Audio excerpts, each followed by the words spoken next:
you've been white-knuckling your way through adulting with ADHD, burnout, or just too many browser tabs open in your brain, I've got you. Let's hop on a free discovery call where we'll talk ADHD, purpose, and how to stop feeling like a walking to-do list. No weird sales pitches, just real talk. Fierce kindness. Book it now at youradhdguy.com. That's youradhdguy.com. Your future self will high-five you for it. Yeah.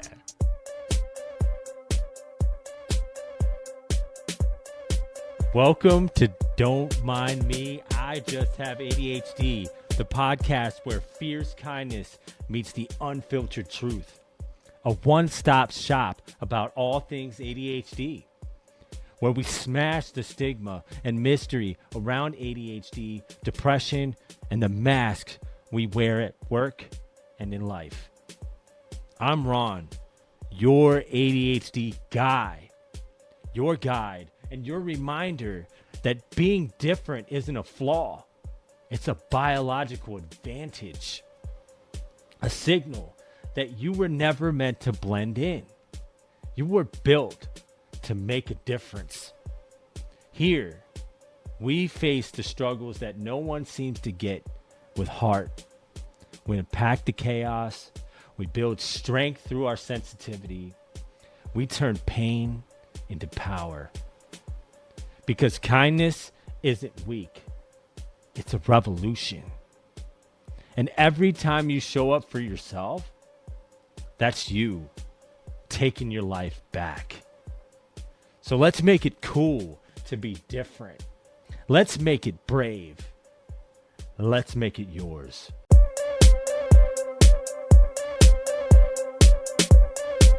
So I think, there was that pressure of like, should I do this?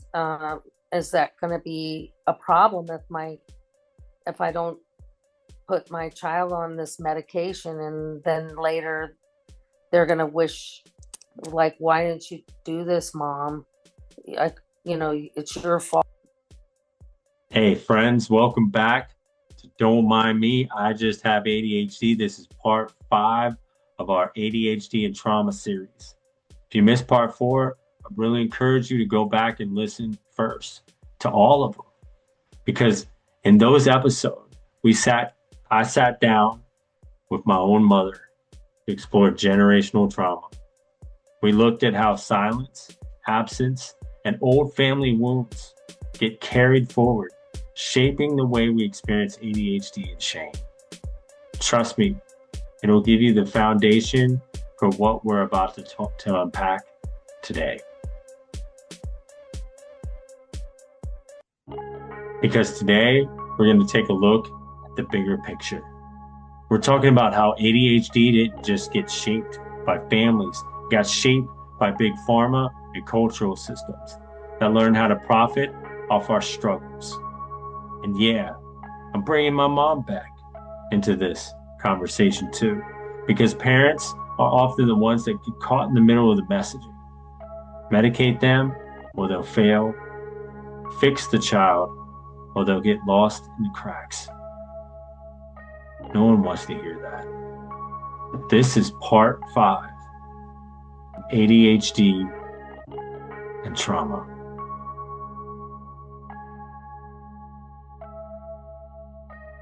Now let's take a step back. ADHD as a diagnosis didn't rise in a vacuum. It grew up alongside an industry, big pharma, that saw both real suffering and a market opportunity. Quick content note before we continue. This section mentions a tragic loss related to medication.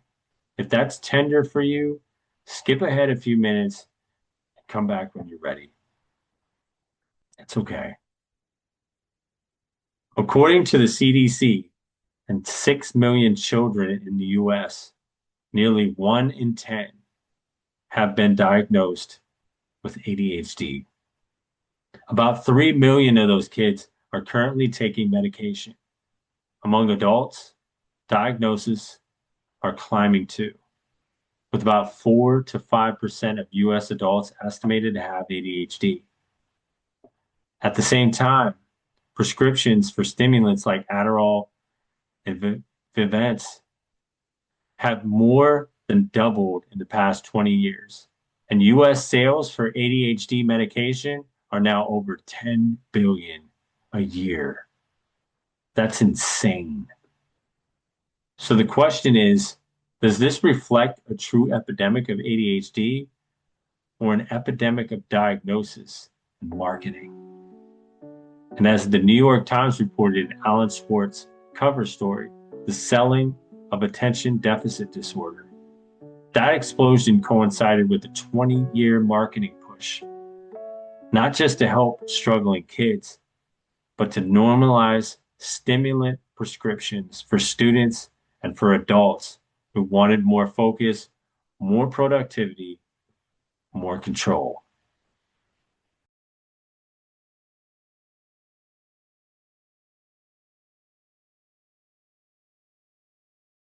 Crystal clear. Medication changes lives for many people with ADHD. For many, stimulants are a godsend. But just as we see the light, we also have to acknowledge the dark side to see the full picture. How the story of ADHD has often been flattened into a disorder that requires fixing instead of a difference that desperately needs understanding. Dr. Sam Tamimi, a child psychiatrist, argues that ADHD is less a disease and more a cultural construct, one that fits neatly into pharmaceutical solutions. He writes, "We are pathologizing children for not fitting into environments that were never designed for them." Marketing can distort how we see ourselves. The Times reported that much of the promotion leaned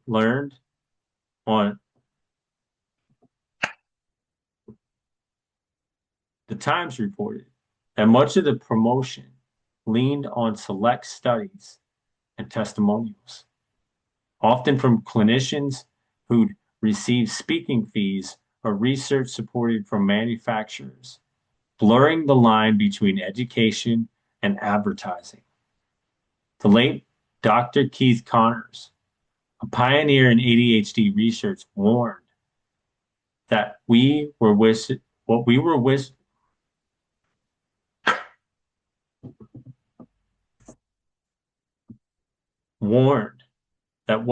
witnessing looked like a concoction to justify the giving out of medication at unprecedented and unjustifiable levels. This isn't just about the numbers. It's about narratives. When a culture is taught relentlessly that attention struggles equal a deficit, a defect that only a pill can fix, shame slips in through the back door. I'm broken unless I'm medicated. For many, medication is a tool. For some, the story becomes a trap. There's also the human cost. On Democracy Now!, journalist Amy Goodman hosted a panel with New York Times reporter Alan Schwartz, physician Dr. Gabor Mate, treatment center director Jameson Monroe, and John Edwards, whose son Johnny, a brilliant Harvard student, died by suicide after being prescribed stimulants and other medications at the campus clinic.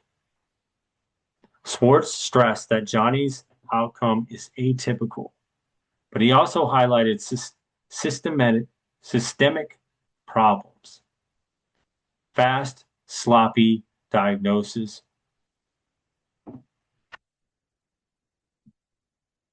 but he also highlighted systemic problems. Fast, sloppy diagnostic processes, incentives for 5-minute med checks, and consumer quizzes nudging over half the recipients towards a possible ADHD diagnosis. As Swartz put it, the science is often misleading and fear-based marketing. Will my child fail without this? Cleans it up. Dr. Mate added a frame that brings us right back to this series. When medicine reduces everything to brain biology, we overlook the environment. Stress at home, misfit at school, disconnection, and abdicate responsibility for rethinking the systems. It's cheaper to modify the child than to modify the classroom. It's faster to script a pill than to support attachment, movement, creativity, and safety. So what to do with this information? There's no panic. There's power. Hold two truths. Medication can be life-saving and overprescribed. Ask for a real assessment, a thorough history, collateral from school partners, developmental context, screening for trauma, anxiety, sleep, nutrition, and asking the parents, not just the child. If your evaluation was a quick checklist and a prescription, that's a red flag. Insist on both and care. If meds are part of your plan, pair them with environmental adaptation. Movement breaks, body-based regulation, pro-social connections, and value-aligned routines. Make sure that if your kid is getting prescribed medication, that's also coming with therapy, and it's not one without the other. Watch the story you're swallowing. As my mom was saying, are you taking a medication or taking on a narrative that you're unacceptable without it? If it's the latter, that's shame talking, not the truth. And if you're a parent, shift the target. Instead of endlessly fixing the kid, water the soil that they're playing in. Safety, play, art, rest, relationship, curiosity, and many more. Kids grow where they're nourished, not when they're drugged. That should be a last resort. Look, none of this is about blame. It's about sight. When we see how money, marketing, and cultural fears shape the ADHD story, we can step out of the shame and back into choice. We can ask better questions. We can demand richer options. And we can root our care in connection, not in panic. And here's the twist. When we frame ADHD purely through a medical lens, we internalize the message that we are broken, that we need a pill to be acceptable. That narrative feeds shame rather than dismantling it. It's not the solution. It creates an ongoing cycle where people actually believe that a pill will fix them and that they have no other options. And it's worse than serving life in prison because the bars are invisible. Meanwhile, big pharma profits, not just from medications, but from society that defines normalcy in a way that really doesn't even exist.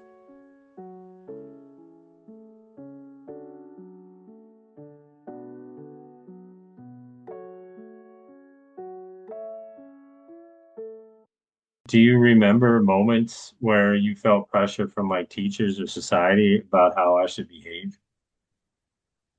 Um, well, I think it was mainly when you were in fifth grade and your teacher, was noticing some of your behaviors, um, and thinking that you needed to go through some counseling or you might need to be put on medications. And yeah, so I think, there was that pressure of like, should I medic should I do this?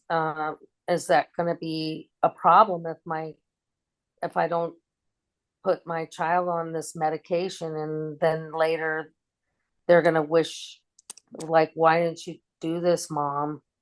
I, it's your fault, kind of feeling.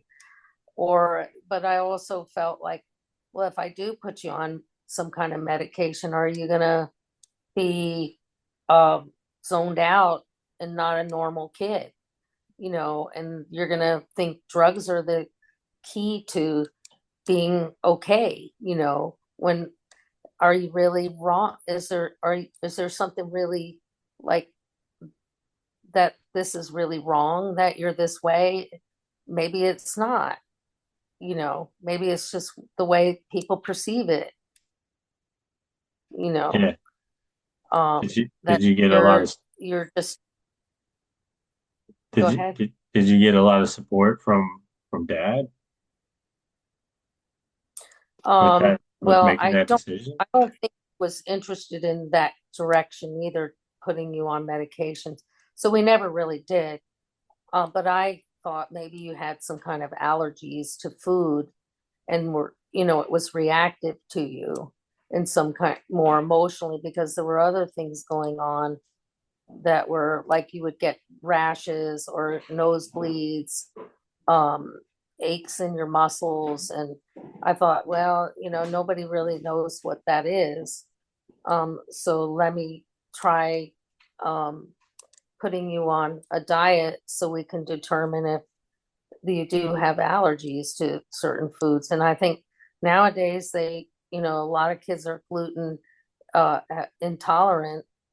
And I don't know if you can correlate emotional behaviors with um, gluten. But because I haven't really done like enough of the research to know that. So I really can't speak to that as well. But you did Yeah. seem to do better because you were having trouble with wheat intolerance and some other things. Well, Um, I believe that has some effect on, a person's, it depends on their physiology and their diet, and that does have an effect on, psychology as well. But I don't think it has as much effect as like not knowing how to express yourself or having an emotional intelligence. mhm, Um, if you're able to talk about your emotions, like I feel that puts you in the best place, especially if you have an environment that encourages that. So looking back, what do you what do you think um now that we've both gotten older, what have you learned about ADHD and trauma that you wish you knew back then? um, wow. I think I would have definitely did some different things and been, more keenly aware of, you know, I guess, how to help you with these challenges with your behavior, and basically understand that, you're wired different. So it's Hmm. okay, and that's normal. I mean, some people that's their normal, you know, not be like, so worried about like, I don't know what's going on. I have an answer at least. And, Yeah. I can look into other things that are, going to more serve you to develop who you are in a more holistic way.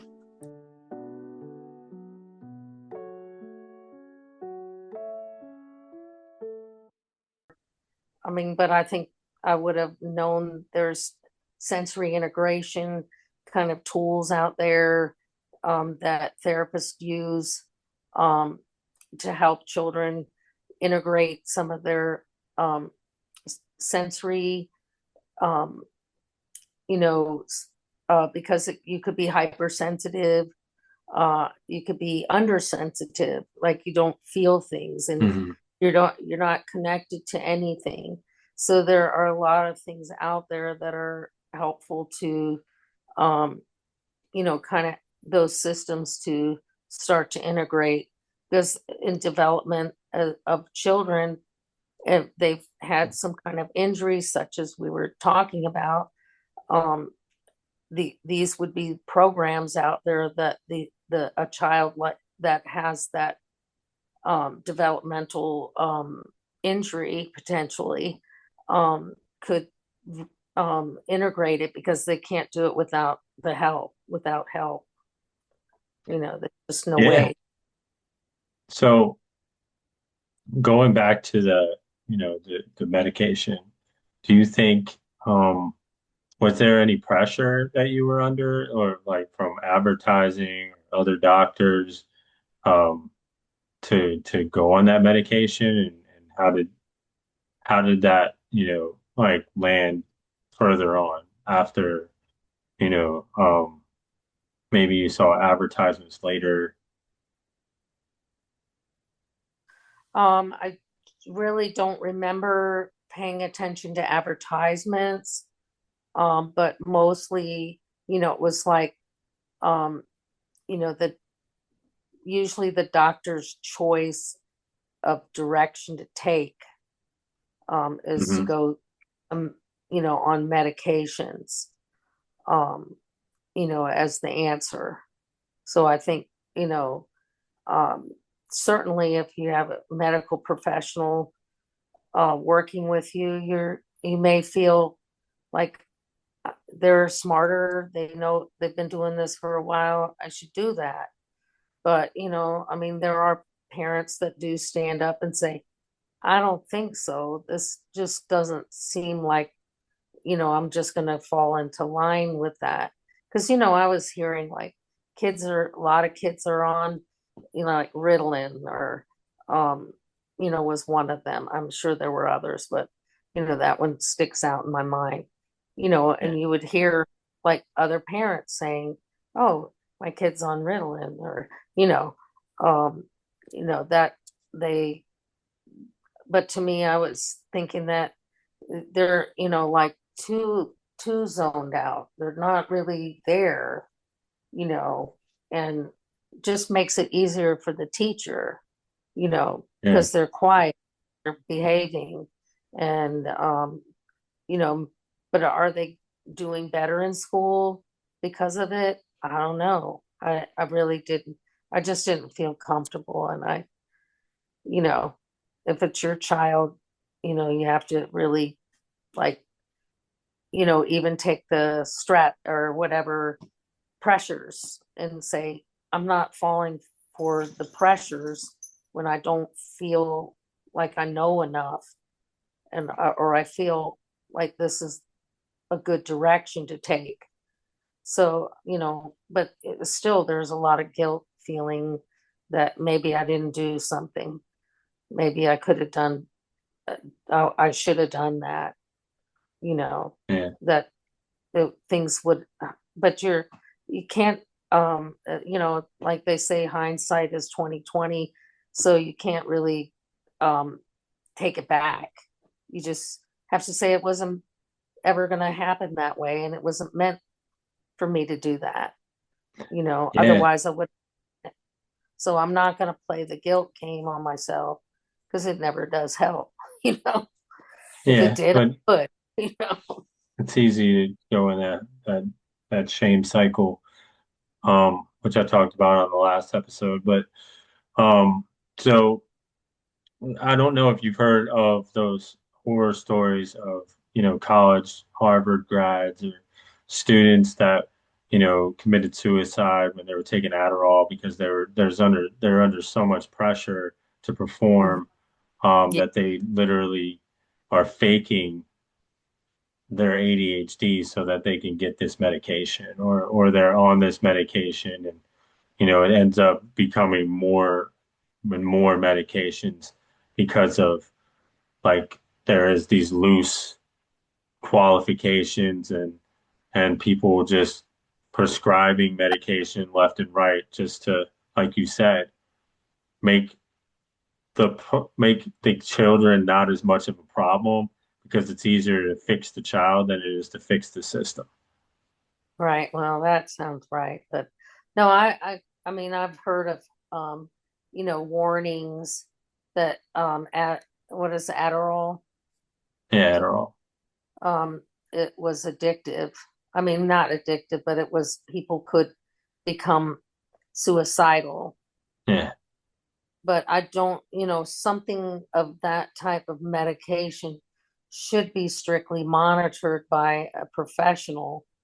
But, I don't, I mean, I'm sure that, maybe before they understood more about the medications they're giving people, that that's how they found out that this is something you should be monitoring and not just giving out like candy, you know. yeah. It's definitely not candy, and it's and to get one thing straight, is this is not, like, medication has its place, and it is a Absolutely. lifesaver It is. for So so never, many people that need it. absolutely. This is more about the parents and the children coming together to a solution. Do you think that maybe if you involve me in that process a little bit more, that we could have come to along with the doctor, that we could have came to Well, I a think better that, place, or do you think that that was even a thing? well, I mean, I'm sure, that I would have, if I was in a different situation. I don't think I was in the place where I could be putting you in the conversation, or the bringing you to the table with making decisions. I think it was mainly because of your father. I Hmm. didn't wouldn't have felt like, that was a you he would feel that was appropriate to include you, you know. Yeah. So I think part of it was that, I and it could have just been, I just, because of that, it would never dawn on me to think to put you in the conversation about it. But if, like, you think that that would have helped if you had I It the would have support? helped. I think it would have helped if you said, Mom, I think, I want to try this. I'm okay with that. You know, if you were to say, no, I really, um, don't want to be on a medication. I think I'd be not happy if I go on the medication. Then that would have been certainly, valid. You know, Yeah. I think part of the problem when I was in that period of my life was I didn't understand about validation. I didn't even know that that was okay to be validated, you know. So I think, nowadays, I think people understand that that's important for you to validate another person or to be validated.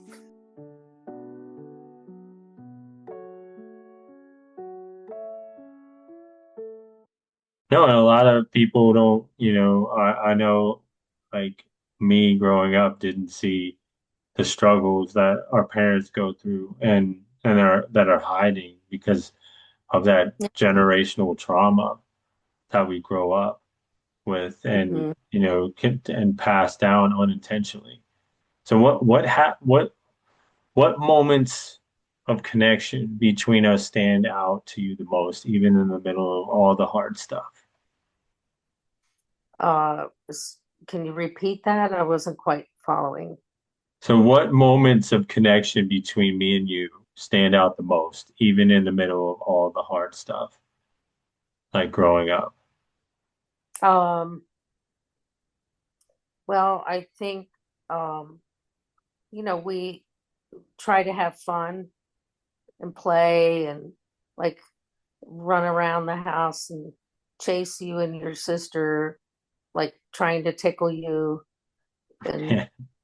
just like having your friends over and playing goofy games with them, with your sister and her friends and your friends. And I think that was cool. And then like in the summer you guys would go across the street to the pool, and I'd come over there and see you guys swimming around and be like, Mom, look at me do this, watch me. So things that were just like small moments, I would say, that were precious. um you know Sharing meals together and talking and Yeah. and you would I saw you enjoy reading, and was happy that I saw you, just want to devour so much stuff, watching you get into reading books and, things that, brought me joy to see you um, becoming who you are and really, wanting to be. Um, I saw you trying to make your dad feel happy, feel proud of you. And that was like the biggest challenge that broke my heart, is to watch you try to do that and your Yeah. dad not really acknowledging that you're trying to do that. That was what your attempt was to, make him proud, make him feel proud of you. Well, at least somebody saw that, and and you understood that, and that's been a huge struggle of mine my whole life, and getting clean has been, one of the few times that I've heard him say, you know, m- often that he's proud of me, but it's still there's a lot missing from that connection still, and and that does have an effect. I've gotten a lot better, but it's like you said, I've reached out and I said I would like to hear more from you, and we'll see how that goes. Yeah, But I understand that he's went through his trauma, and I don't take it as personally as yeah. I used to. Um, Not that it doesn't, like I said, doesn't have an effect. So, what do you think we'd we've both had to unlearn from generations before us? Wow. Um, well, I guess it's okay not to be perfect, I think, the sense of like being pushing to get to some unrealistic thing, you know, um, and it's still kind of ingrained in us to want to do, the best at everything and like so much pressure on you to be, what you perceive that other people think you're supposed to be, Yeah. so it takes a lot of energy away from you, and it's never gonna be that thing, so it's okay to just kind of let go of that, and start to let go of things. Yeah, It's giving people space, Yeah. an understanding of like that we're not doing this, like you have more of an understanding now. Like when I was running around and I wasn't trying to do that to be bad or get attention. I just Hmm. that's what I was feeling in that moment. Yeah. Um, and I Well, was willing so to express what that. was you were overwhelmed in some way, things were overwhelming you and you didn't know how to speak them out, Yeah, that's the best you way didn't I could know how, express them. you didn't know how to put them into words because because, you know, um, you weren't given that opportunity to try to think, stop and let's talk, It was just like, you need to calm down, just do that, and And I it's didn't like, have the tools to hey, I do that, just do or that. It's like, oh, yeah. that's gonna be real simple. Just a kid, How do I do And that? kids are supposed to be, they're supposed to have fun. They're supposed to run around. They're supposed to enjoy life, especially at that moment. And, especially now, kids today are just expected to grow up so quick and learn so much, and there's so much pressure on them. So for kids today, what do you hope changes in how families deal with emotions and differences? Well, I think being able to take a mindful pause, Yeah. you know, during like a tense moment, and when things just seem like they're out of control, and you don't, that's when you just need to just stop and not keep going. I found that, like if you are trying to do something and you're like spinning your wheels, you're not really getting anywhere. You're using up a lot of energy. Yeah. It's just to stop digging the hole and just stop and just breathe.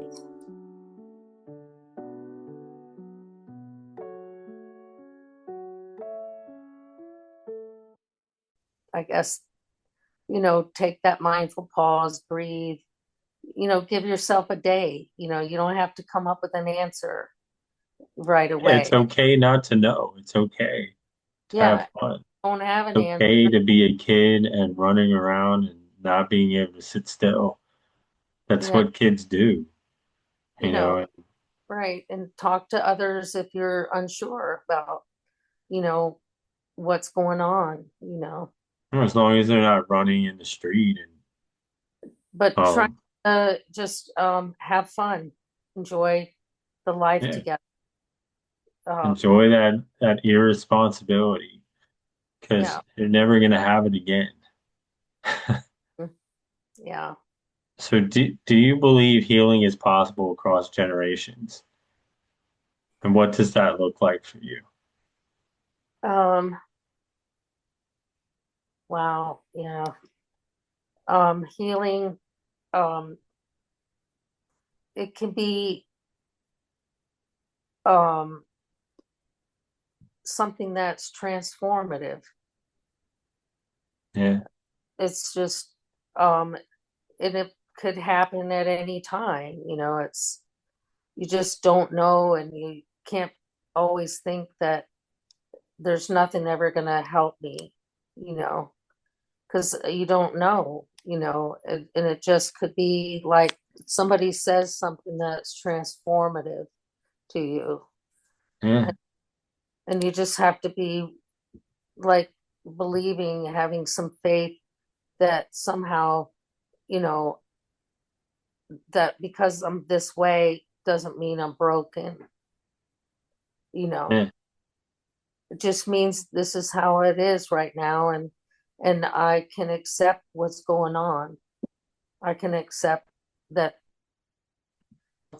my life is this way, and it's okay still, and it might not be perfect, and I really can't imagine what that would look like being perfect anyway.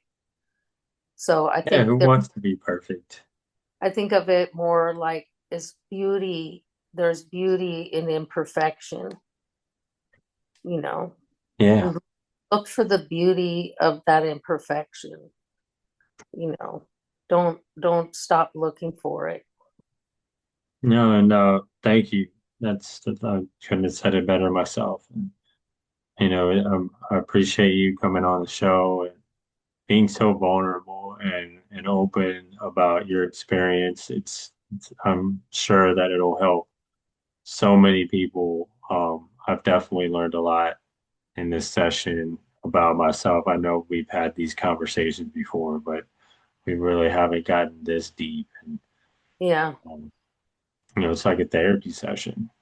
appreciate that you have such good questions to stir up these thoughts and how to get deeper, how to dig down into those places. Yeah, well, We're I'm just vulnerable. following a path that's been laid for me and just trying to put together like I feel like the answers are all scattered and out there for at least ADHD and maybe neurodivergencies, but it's like I only have experience with ADHD and looking at that, and I don't think that's not there's a reason it's scattered because I feel like they know that people with neurodivergencies are a threat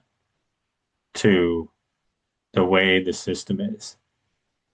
Hmm. And if start to understand what we're actually capable of, and we're not drugged up, and we have all the information, it's dangerous to the system.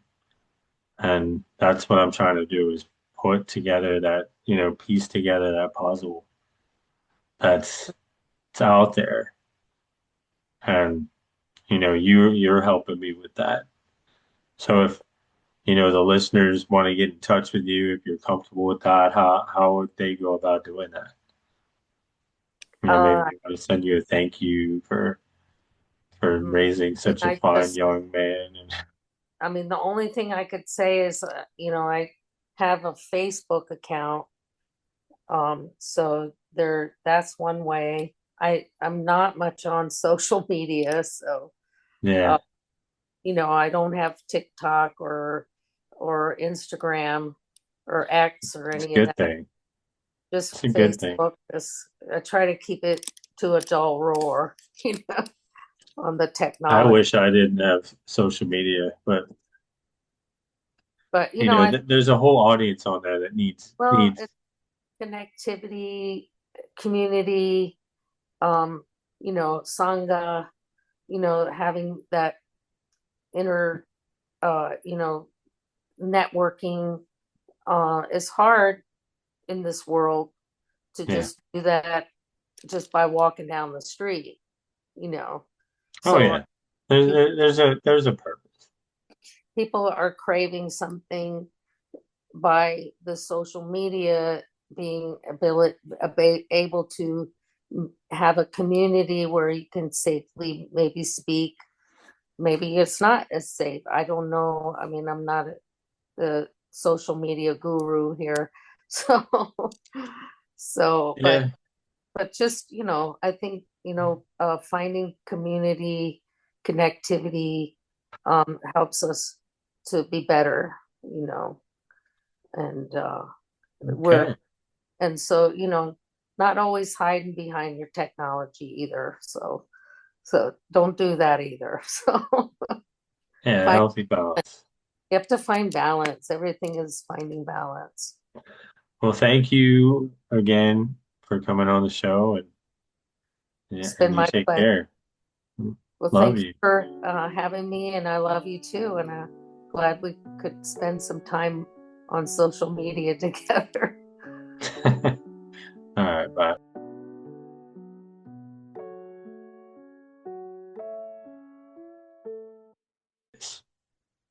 First, we recognize this shame is not ours alone. It was passed down and it was reinforced by a system that profits from fear and feeding that doubt. The healing comes when we interrupt that cycle. Name the inheritance. Ask yourself, what beliefs about worthiness, success, or emotions did I inherit from my family? Write them down. See them for what they are, not truths, but hand me downs. Really take a look at the things that you value and see if they're actually serving you. Reframe ADHD as adaptation. Dr. Mate reminds us the wound may not be our fault, but the healing is our responsibility. Your traits aren't evidence of brokenness. They're evidence of survival. They're evidence of perseverance. And hold on to that strength. Create new rituals of connection. Shame thrives in secrecy. Break the pattern by sharing your story. Practice vulnerability and building communities where difference is honored, not hidden. And if you're not part of that, find one or try to create one.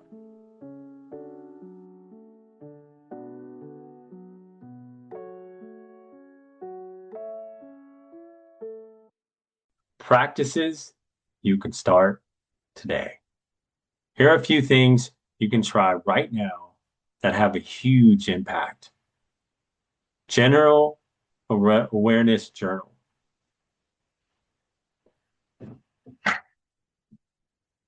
Generational awareness journal. Write one belief you think you inherited from your parents, like, I'm only valuable if I achieve such and such. Or I'm only valuable or worthy of love if I don't cry. Then ask, do I really want to keep this? Try the shame interrupt. Next time you feel that wave of I'm lazy or I'm broken, pause. Really, pause, rewind, and take that back to Blockbuster.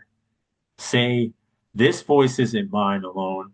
It's inherited, and I get to choose a different story. This wasn't me. This was never me. And I'm going to start that change today. Pro-social acts. Shame isolates. Connection heals. Reach out to one safe person and share something real. Even if it's just a text saying today's been hard. I just needed to say that to somebody. That's huge. That's healing.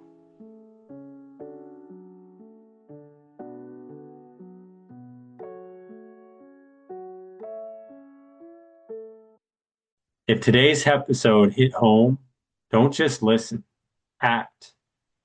Download my self-discovery journal. Use it this week to track the shame, triggers you notice, and the family stories that shape them. Really dive deep into this amazing resource. Try one of the practices we talked about today for at least a week. Hey, try it for 2. If you liked what you heard before, definitely let me know in the comments. And if you're ready to go deeper, book a free strategy coaching call with me at youradhdguy.com. Let's unpack your patterns and build tools that actually fit your life, and you can claim it back. And of course, join me every Saturday night for the Kindness Circle Live on TikTok. That's at ron.solo1. The last one was amazing with Care Bear, where we shared stories of kindness and struggles that needed desperate compassion. Because here's the truth. You are not broken. You're merely adapted. And every time you choose connection over shame, you're planting new seeds, not just for yourself, but for the generations after you. That's why I'm doing this. That's why I don't give up. It's because I'm letting those men down that really need it. We're not done yet, because the shame didn't just come from family. It's also baked into the very systems that we live in. Next week, we're going to zoom out even further and talk about how capitalism and societal structures prey on the pain of the disconnected. How we're all scattered for a reason. We'll look at how advertising, shaped by people like Edward Bernays, taught us to doubt ourselves so we buy more. How grind culture convinces us that our worth is tied to productivity, and how the ADHD brain has been specifically targeted by dopamine traps, social media, hustle culture, endless, endless consumption. And here it is again, just in case you needed it. You're not broken. The world is just gaslighting you. So don't miss it. Rage will meet clarity, and together we'll see the bigger picture. As always, subscribe, and may the source be with you.